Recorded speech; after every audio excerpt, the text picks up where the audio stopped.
Hello दोस्तों, कैसे हैं आप सब। उम्मीद है अच्छे होंगे और अपना ध्यान रख रहे होंगे। तो दोस्तों, आज मैं आप सभी के लिए एक जयशंकर प्रसाद की कहानी लाई हूँ, छोटा जादूगर। ठीक है, ये जयशंकर प्रसाद की कहानी है, बहुत ही अच्छी है। चलिए सुनते हैं। कार्निवल के मैदान में बिजली जगमगा रही थी। हंसी और विनोद का कलनाद गूंज रहा था।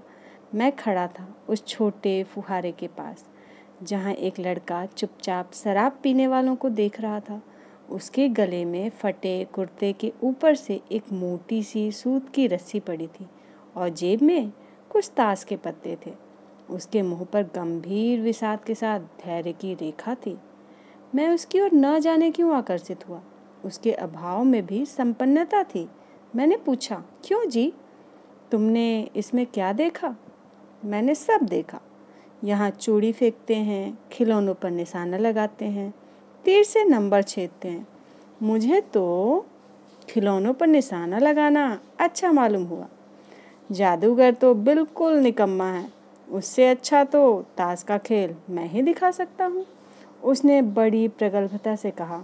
उसकी वाणी में कहीं रुकावट न थी। मैंने पूछा, और उस पर्दे में क्या है? वहाँ तुम गए थे? नहीं, वहाँ मैं नहीं जा सका, टिकट लगता है। मैंने कहा, तो चल, मैं वहाँ तुमको लिवा चलूं। मैंने मन ही मन कहा, भाई आज के तुम ही मित्र रहे। उसने कहा, वहाँ जाकर क्या कीजिएगा? चलिए निशाना लगाया जाए। मैंने उससे सहमत होकर कहा, तो फिर चलो पहले शरबत पी लिया जाए। उसने स्वीकार सूचक सिर हिला दिया। मनुष्य की भीड़ से जाड़े की संध्या भी वहीं गर्म हो रही थी। हम दोनों शरबत पीकर निशाना लगाने लगे। राह में ही उससे पूछा, तुम्हारे घर में और कौन है? माँ और बाबूजी। उन्होंने तुमको यहाँ आने के लिए मना नहीं किया? बाबूजी जेल में हैं। क्यों? देश के लिए, वह गर्व से बोला। और तुम्हारी माँ? वह बीमार है। और तुम तमाशा देख रहे हो? उसके मुंह पर तिरस्कार की हंसी फूट पड़ी। उसने कहा, तमाशा देखने नहीं, दिखाने निकला हूँ। कुछ पैसे ले जाऊँगा तो माँ को पथ्य दूँगा। मुझे शरबत न पिलाकर आपने मेरा खेल देखकर मुझे कुछ दे दिया होता तो मुझे अधिक प्रसन्नता होती। मैं आश्चर्य से उस 13-14 वर्ष के लड़के को देखने लगा। हाँ, मैं सच कहता हूँ बाबूजी, माँ जी बीमार हैं, इसीलिए मैं नहीं गया। कहाँ? जेल में। जब कुछ लोग खेल तमाशा देखते ही हैं तो मैं क्यों न दिखाकर माँ की दवा करूं और अपना पेट भरूं। मैंने दीर्घ निश्वास लिया। चारों ओर बिजली के टट्टू नाच रहे थे। मन व्यग्र हो उठा। मैंने उससे कहा, अच्छा चलो निशाना लगाया जाए। हम दोनों उस जगह पर पहुँचे जहाँ खिलौनों को गेंद से गिराया जाता था। मैंने 12 टिकट खरीद कर उस लड़के को दिए। वह निकला पक्का निशानेबाज। उसकी कोई गेंद खाली नहीं गई। देखने वाले दंग रह गए। उसने 12 खिलौनों को बटोर लिया, लेकिन उठता कैसे? कुछ मेरी रुमाल में बंधे, कुछ जेब में रख लिए गए। लड़के ने कहा, बाबूजी आपको तमाशा दिखाऊंगा, बाहर आइए। मैं चलता हूँ। वह 9-2-11 हो गया। मैंने मन ही मन कहा, इतनी जल्दी आंख बदल गई। मैं घूमकर पान की दुकान पर आ गया। पान खाकर बड़ी देर तक इधर उधर टहलता देखता रहा। झूले के पास लोगों का ऊपर नीचे आना देखने लगा। अकस्मात किसी ने ऊपर के हिंडोले से पुकारा, बाबूजी। मैंने पूछा, कौन? मैं हूँ छोटा जादूगर। कलकत्ते के सुरम्य बॉटेनिकल उद्यान में लाल कमलिनी से भरी हुई एक छोटी सी झील के किनारे घने वृक्षों की छाया में अपनी मंडली के साथ बैठा हुआ मैं जलपान कर रहा था। बातें हो रही थी। इतने में वही छोटा जादूगर दिखाई पड़ा। हाथ में 4 खाने का खादी का झोला, साफ जांघियाँ और आधी बाहों का कुर्ता। सिर पर मेरी रुमाल सूत की रस्सी से बंधी हुई थी। मस्तानी चाल में झूमता हुआ आकर वह कहने लगा, बाबूजी नमस्ते। आज कहिए तो खेल दिखाऊं? नहीं जी, अभी हम लोग जलपान कर रहे हैं। फिर इसके बाद क्या गाना बजाना होगा बाबूजी? नहीं जी, तुमको। क्रोध से मैं कुछ और कहने जा रहा था। श्रीमती जी ने कहा, दिखलाओ जी, तुम तो अच्छे आए, भला कुछ मन तो बहले। मैं चुप हो गया। क्योंकि श्रीमती जी की वाड़ी में वह माँ की सी मिठास थी जिसके सामने किसी भी लड़के को रोका नहीं जा सकता। उसने खेल आरंभ किया। उस दिन कार्निवल के सब खिलौने उसके खेल में अपना अभिनय करने लगे। भालू मनाने लगा, बिल्ली रूठने लगी, बंदर घुड़कने लगा, गुड़िया का ब्याह हुआ, गुड्डा वर काना निकला। लड़के की वाचालता से ही अभिनय हो रहा था।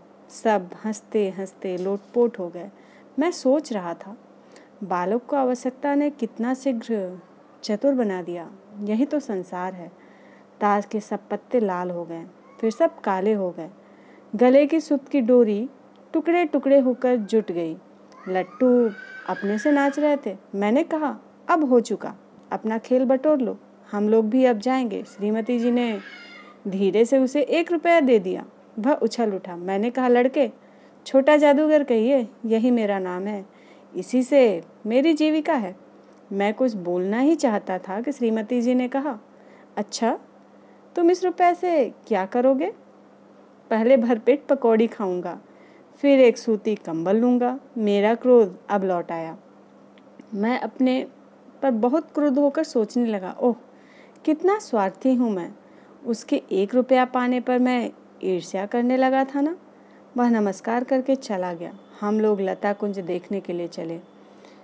उस छोटे से बनावली जंगल में संध्या सायं सायं करने लगी थी। अस्ताचलगामी सूर्य की अंतिम किरण वृक्षों की पत्तियों से विदाई ले रही थी। एक शांत वातावरण था। हम लोग धीरे धीरे मोटर से हावड़ा की ओर आ रहे थे। रह रहकर छोटा जादूगर स्मरण होता था। तभी सचमुच वह एक झोपड़ी के पास कंबल कंधे पर डाले मिल गया। मैंने मोटर रोककर उससे पूछा, तुम यहाँ कहाँ? मेरी माँ यही है ना। अब उसे अस्पताल वालों ने निकाल दिया है। मैं उतर गया। उस झोपड़ी में देखा तो एक स्त्री चिथड़ों से लदी हुई कांप रही थी। छोटे जादूगर ने कंबल ऊपर से डालकर उसके शरीर से चिमटते हुए कहा, माँ। मेरी आंखों से आंसू निकल पड़े। बड़े दिन की छुट्टी बीत चली थी। मुझे अपने ऑफिस में समय से पहुंचना था। कलकत्ते से मन ऊब गया था। फिर भी चलते चलते एक बार उस उद्यान को देखने की इच्छा हुई। साथ ही साथ जादूगर भी दिखाई पड़ जाता तो और भी। मैं उस दिन अकेले ही चल पड़ा। जल्द लौट आना चाहता था। 10 बज चुके थे। मैंने देखा कि उस निर्मल धूप में सड़क के किनारे एक कपड़े पर छोटे जादूगर का रंगमंच सजा था। मैं मोटर रोककर उतर पड़ा। वहाँ बिल्ली रूठ रही थी, भालू मनाने चला था, ब्याह की तैयारी थी। यह सब होते हुए भी जादूगर की वाड़ी में वह प्रसन्नता की तरी नहीं थी। जब औरों को हंसाने की चेष्टा कर रहा था तब जैसे स्वयं कांप जाता था, मानो उसके रोए रो रहे थे। मैं आश्चर्य से देख रहा था। खेल हो जाने पर पैसा बटोरकर उसने भीड़ में मुझे देखा।